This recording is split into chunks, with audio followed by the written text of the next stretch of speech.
Hello, everyone. Welcome back to the podcast. I'm your host, H02 in Love, with another AEW Dynamite review. Um, Once again, I want to apologize for last week. I lost my voice.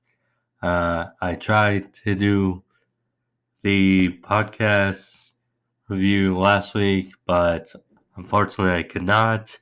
Now I'm back healthier and here with your review for March 3rd, 2021. Was a big newsworthy episode of Dynamite. We had Shaq's AEW Dynamite review or debut. We had the Big Show's AEW Dynamite review or debut with a big announcement, he said, for Revolution coming on Sunday night.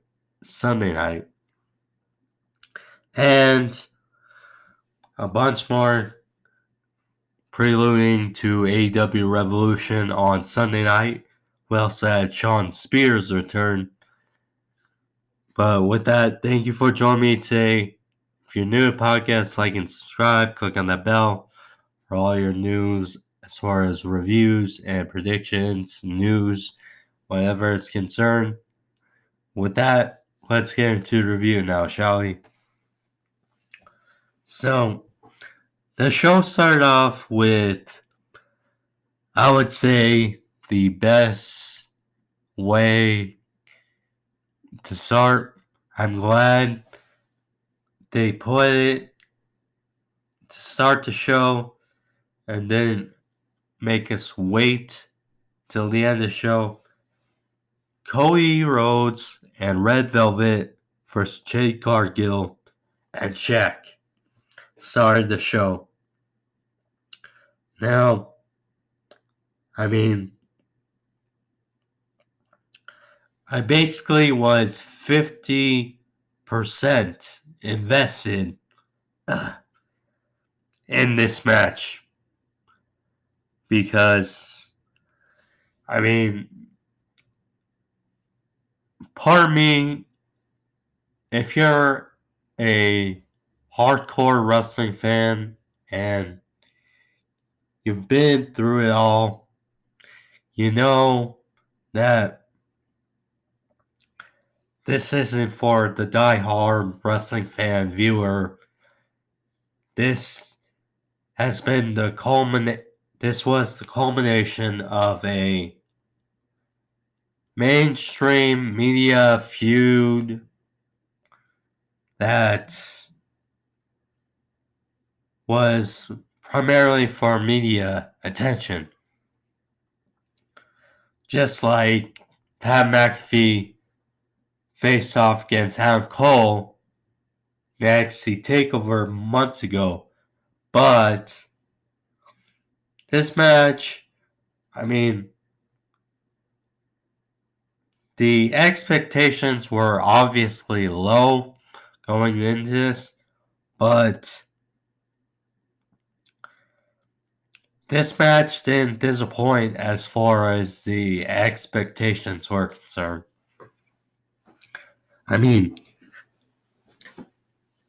Jade came out. She was fit, as always. Shaq obviously looked in good condition. All due respect to Snoop Dogg and Cody, I'm still not a fan of his theme music being remixed by Snoop Dogg. That's just me, but nonetheless, getting into the match, it was fine. There were some good spots. Shaq, when he was in there with Cody, they didn't do a lot, but Shaq held his own. And Cody did his job too, because he's arguably the best storyteller in wrestling. these days. And he was able to make it work with Shaq. Now, was it a great match? No, but it was good. It did job. And they told the story. Shaq landed a good powerbomb on Cody. Cody no-sold it. Lifted up Shaq for a slam. And they brought it up on commentary how Cody has a shoulder injury. And it looked like he was favoring it a little bit in this match. I mean, lifting a guy like Shaq definitely has to weigh a little bit on the shoulder. But Cody did well, Shaq did well. There was a spot at the end of this match. Now, the other thing, too, is Red Velvet was probably the wrestler they had their most eye on in this match. And she did well for her part. And being the new young Hungry Lion, basically. But there was a spot at the end of the match where Red Velvet, she set up 2 tables on the outside. And Cody drove Shaq into these tables on the outside. Shaq was quote unquote out, so that took them out for the rest of the match. Red Velvet landed a spear on Jade for a 2. Then Jade landed a Beth Phoenix Glam Slam for the win. And Jade Cargill and Shaq get the win. Now, it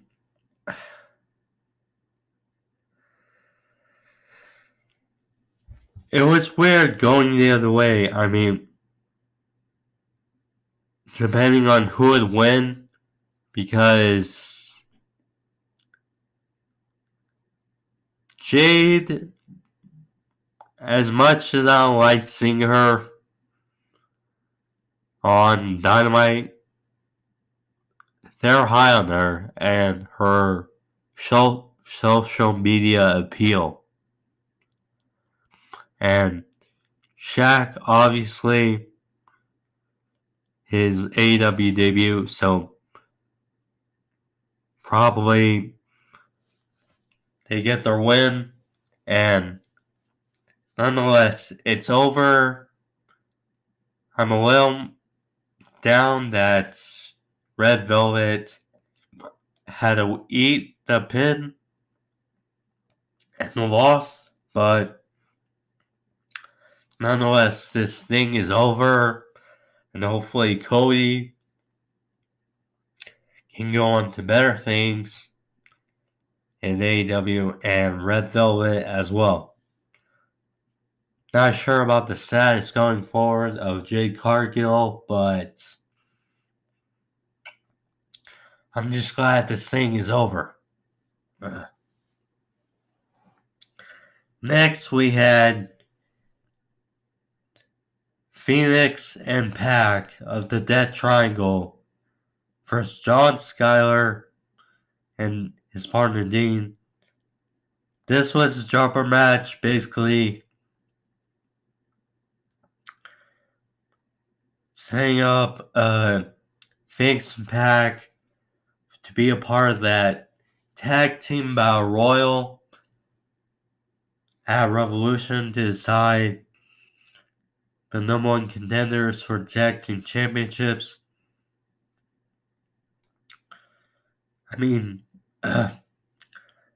TKO cutter combination by Phoenix for the win. Yeah, basically. But if all things go right Sunday night, it can be a really good night for the Dead Triangle because Pentagon is in the ladder match to decide the number one contender for the TNT Championship, and Phoenix and Pac are in the tag team battle royal, so could be the makings of a big night for the Death Triangle. Next, we had the Inner Circle press conference. This was obviously to help build for the tag team title match at Revolution. This is fun. So the Inner Circle minus Jake Hager are in the ring, taking questions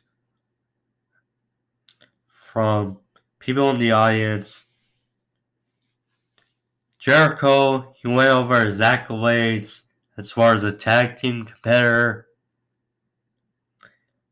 being a 7-time tag team champion, saying he's been a tag team champion with Paul White, who's now with AEW, aka Jericho in WWE, and Dwayne, he didn't say it, but The Rock Johnson.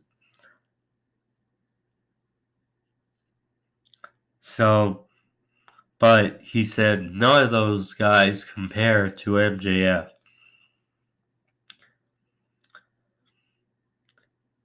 Then a guy was asked about Sammy Guevara, and MJF was just all pissed from the get-go. He refuted it best he could, and he wasn't having it. And Jericho said he didn't want to hear Sammy's name ever again. So there's that answer. And then, as he always seems to show up in these Chris Jericho segments, Evie Eric Bischoff showed up and asked Chris Jericho a question. He asked if they know the status of Papa Buck and what do they think about motivating the Young Bucks. So Jericho said he doesn't care about the status of Papa Buck. And then next thing you know, the Young Bucks music plays. The Young Bucks come out. They're heated. They run down what their dad has meant to them. How if it wasn't for their dad, there wouldn't be any Young Bucks, and there probably wouldn't be an AEW. And Matt Jackson said, well, to MJF, there wasn't an AEW, there wouldn't be an MJF, you would still be home unemployed, waiting for a callback about the Rosie O'Donnell show. They told Jericho if there wasn't AEW, he'd probably be curtain jerking at the Performance Center. So, nice little job for WWE, but there's that. So, then the Young Bucks landed super kicks galore. A big brawl escalated, and Anderson and Gallows came out set up tables, and then the Young Bucks dived off the stage area. Well, Nick dived off of one of the tunnels, the entrance tunnels, and Matt dived off the stage area, and both took out Santana and Ortiz through tables, and that was a good way to cap off the segment and lasting image going into his tag team title match at Revolution. Should be interesting. So next we had FTR and Tully Blanchard with J.J. Dillon. Yes, J.J. Dillon, the legendary manager of the Four Horsemen. First, all three members of the Jurassic Express. So,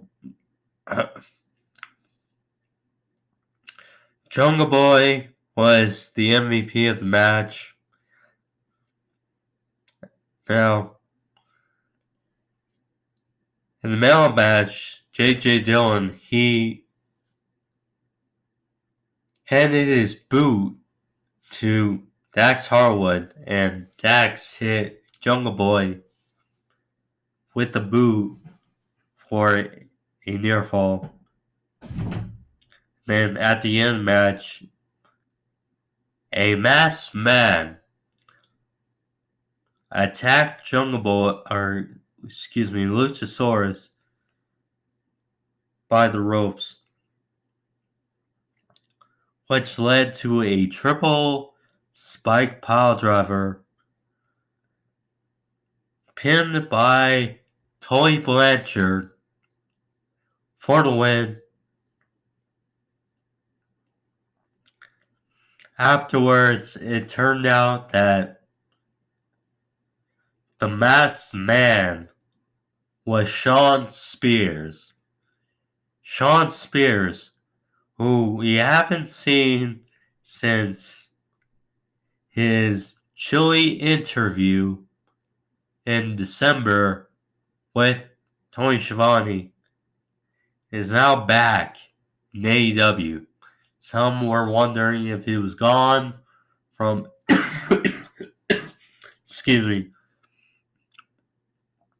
from AEW, but still at AEW. He's back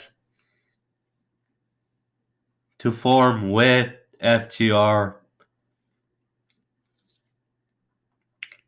And then a nice little moment when Arn Anderson came out and gave the Four Horsemen symbol to J.J. Dillon, who is in the ring with Tully Blanchard. Nice little moment.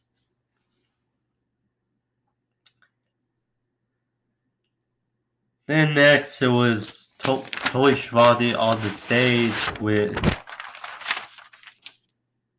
Paul White, who his new slogan is "No More BS," which is a cool slogan for aka No More Big Show. So that was a nice little touch. It was weird seeing him in AEW, but it was a nice little touch. And he announced that at Revolution, he'll make a big announcement on a big signing that is someone we don't think, or someone we're not thinking. So that's a nice little added touch to Revolution. So, there's that. Next was probably the down point of the show, the lowest point. Nyla Rose vs. Rio Mizunami. Now,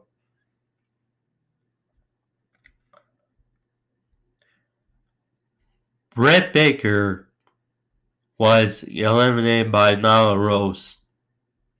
And Thunder Rosa was also eliminated by Nyla Rose. Rio Mizunami, I mean, I don't really watch the Japanese women wrestle. I don't watch the Joshis. It's not my thing. So, this match, I didn't really care for. It just felt like a disappointment that we were either going to get Nyla Rose and Shida again, or Mizunami and Shida, which ultimately, if you look at it, it's just a disappointment to see how the AEW Women's Division has come. And, I mean, Mizunami, she went with the top rope leg drop for the win. It's just...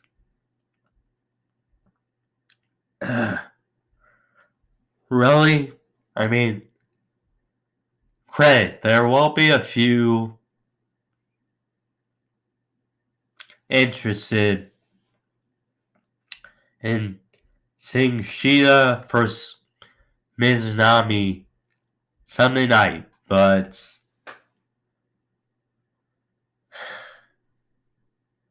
it just feels like a disappointment altogether. Now, I don't mean to offend anybody. I don't mean to annoy anybody. It just feels like a disappointment to me.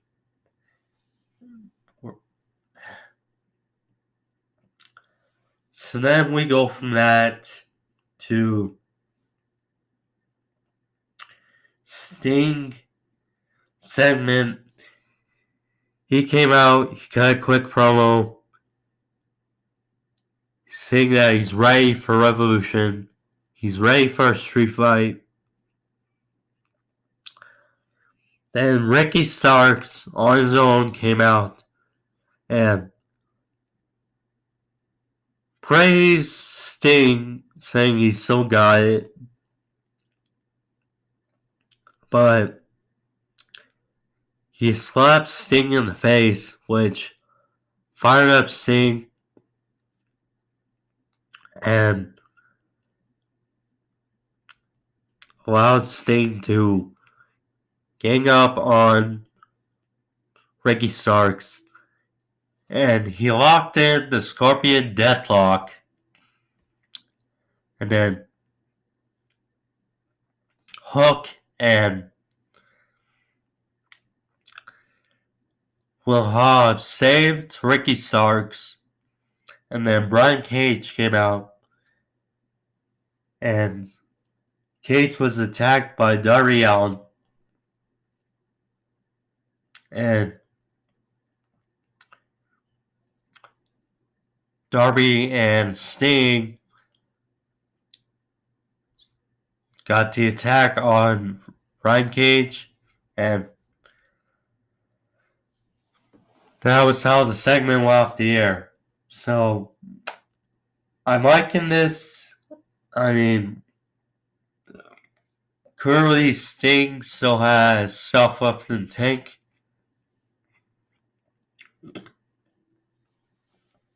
And I'm intrigued for this street fight on Sunday night. So then we had Dark Order number 10 versus Max Caster of the Acclaimed for a spot in the face of the Revolution ladder match. This was a good match for what it was, but ultimately, Caster, he won after Jack Evans came out of nowhere and hit 10 in the face with the boombox. Caster picked up the win, is going to Revolution. After we saw that Matt Hardy, he paid off Jack Evans, laying to his claim that he wants to ruin all the Dark Order members.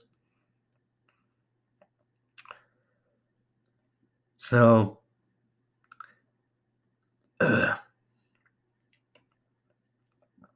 then we got to the main event. Matt Hardy and Marq Quen versus Hangman, John Silvers. This was a good match. It just felt like a weird way to end the show. But for the home show, it was a nice match, back and forth. In the end, Hangman, he landed a buckshot lariat on Marq Quen for the win. Afterwards, it was a big brawl by all the tag teams. And the tag team battle royal was kind of clusterish, but the Golem Show did okay overall. It was a good Golem Show for Revolution. Nonetheless, it did its job to prolong storylines for Revolution, and it was good for what it was. Nonetheless, that was the review, guys. I enjoyed it. I hope you guys did as well. Like and subscribe. I'll see you on Monday with your Revolution review. But thank you all for joining me. I'll see you Monday.